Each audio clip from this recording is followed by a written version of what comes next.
আসসালামু আলাইকুম। এটা হচ্ছে আমার একটা বেটা ফিশ। এটাকে অনেকে ফাইটার মাছ নামেও চিনে।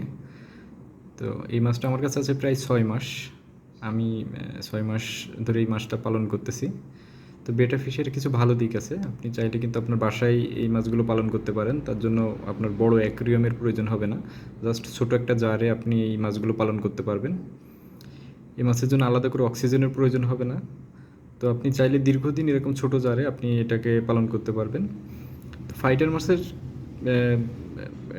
এই ফাইটার নামকরণের পিছনে কিছু কারণ আছে। ফাইটার নামকরণ হচ্ছে যে আপনি যদি এই দুটো মেল মাছ কোনো একটা একই পাত্রে রাখেন তখন দেখবেন যে এরা দুটো মারামারি করতে করতে একটা যতক্ষণ না একটা মারা না যাচ্ছে ততক্ষণ এরা মারামারি করতেই থাকবে। এই জন্য আপনার এই ফাইটার মাছ একটা জারে একটা মাছই রাখতে হবে।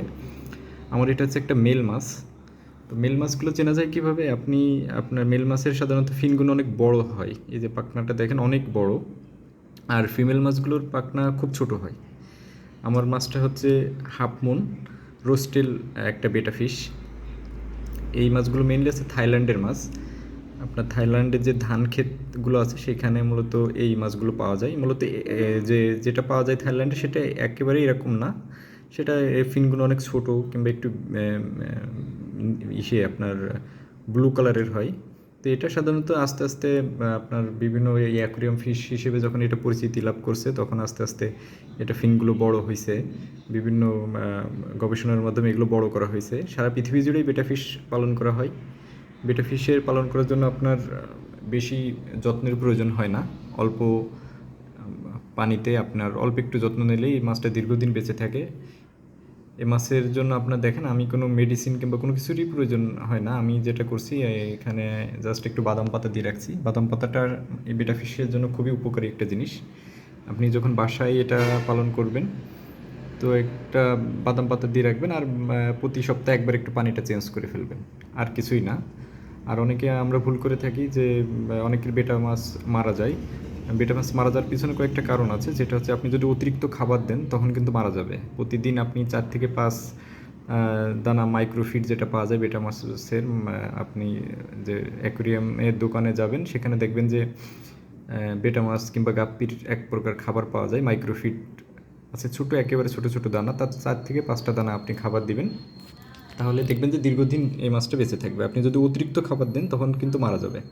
আর আমি কিছু পাথর দিয়ে রাখছি আমার এই জারটার ভিতর।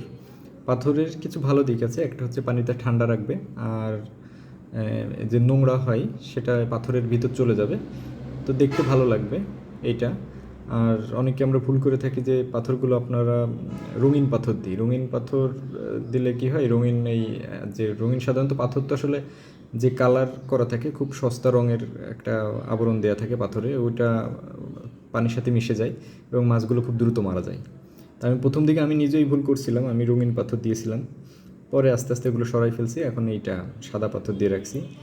তো এটা আমার মাছটা 6 মাস ধরে আমার কাছে আছে, এখনও সুস্থ, কোনো সমস্যা হয়নি এবং কোনো অসুখও হয়নি।